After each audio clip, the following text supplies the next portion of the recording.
Бул көтөрүлүш 19-кылымдын аягындагы Орто Азиядагы эң ири көтөрүлүш катары тарыхка кирген. Көтөрүлүштүн негизги себеби падышачылыктын колониялык саясаты, орус администрациясынын эзүүсүнүн, улуттук жана социалдык теңсиздиктин күчөшү болгон. Көтөрүлүшкө кыргыз, өзбек, тажик улутунун өкүлдөрү, калктын ар түрдүү социалдык катмарлары катышкан. Кыймылга дин кызматкерлеринин жетекчилик кылышы, диний ураан, чакырыктардын болушу мыйзам ченемдүү көрүнүш болгон. Анткени бул чөлкөмдүн негизги калкы көп кылымдардан бери эле ислам динин тутуп, бул дин калктын калың катмарын аң сезимине терең сиңген. Көтөрүлүшкө катышкандардын бардыгы өздөрүн мусулманмын деп эсептешкен. Бул үчүн көтөрүлүштү реакциячыл кыймыл катары кароого эч негиз жок. Көтөрүлүш көпчүлүк элдердин мүдөөсүн, кызыкчылыктарын коргогон.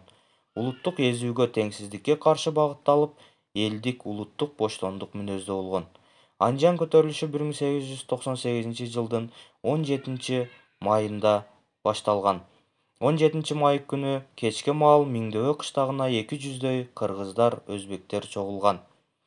Бул көтөрүлүшкө ушул кыштактын эшени Мадали Дукчи жана Зияди Максым уулу жол башчылык кылышкан. Көтөрүлүшчүлөр эки топко бөлүнүп, Анжанга бет алышып, калааны бөлөк аймактар менен байланыштырган телеграф зымдарын кыркып салышкан. Жолдон аларга Кутчу, Кара Коргон кыштактарынын калктары дагы кошулган. Аз убакыттын ичинде көтөрүлүшкө чыккандардын саны 2000ге жеткен. Көтөрүлүшчүлөрдүн биринчи тобуна Мадали Эшен, экинчисине 80 жаштагы Молдо Зиядин жетекчилик кылышкан. Түнкү саат 3кө жакын көтөрүлүшчүлөр Анжанга кирип келишет.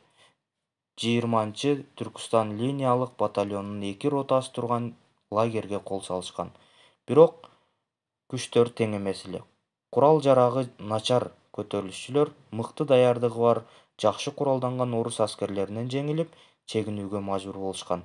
Айыгышкан кармашта 20дан ашуун падыша солдаттары жана офицерлери өлтүрүлгөн. Көтөрүлүшчүлөрдөн да көп жоготуулар болуп, Кара Дарыяга өтүп, Хакимабадка чегингенге аргасыз болушат. 20-майда Анжандан 90 чакырым алыстыктагы Чарбак кыштагында көтөрүлүштүн жол башчысы Мадали колго түшүрүлүп, 12-июнда дарга асылган. Көтөрүлүш токтобостон Фергана өрөөнүнө жайылган. Ага Анжан, Маргалаң, Ош жана Наманган уездеринин калкы активдүү катышкан. Миңдөөлүктөр толкундай баштаган күнү Ноокат аймагындагы Актерек деген жерге Ош уездине караштуу Караколсай, Тамчы булак, Жапалак айылдарынан 300дөй киши жыйналган.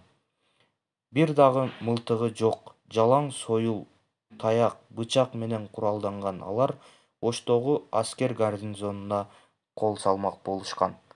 Буларга Омурбек Алым уулу жетекчилик кылган. Бирок мурдагы болуш Карабек Ош уездинин начальнигине бул жөнүндө кабарлап койгон. Көп убакыт өтпөй Омурбек Алимов жана анын жардамчысы Сатыбай Ракымбаев кармалган. Бардыгы болуп 53 адам камакка алынган.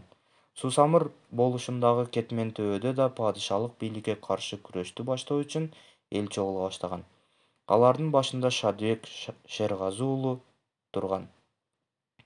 Алар Андижан тарапта башталган көтөрүлүшкө кошулууга камынышкан.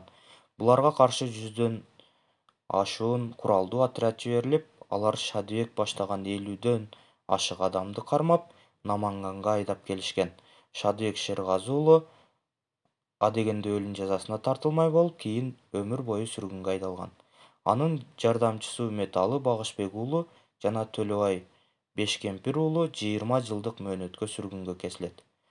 Булардан тышкары 54 адам 7 жылга Сибирге айдалган. Алардын ичинде касташкан душмандардын жалаасы менен кармалган атактуу акын Токтогул Сатылганов да болгон.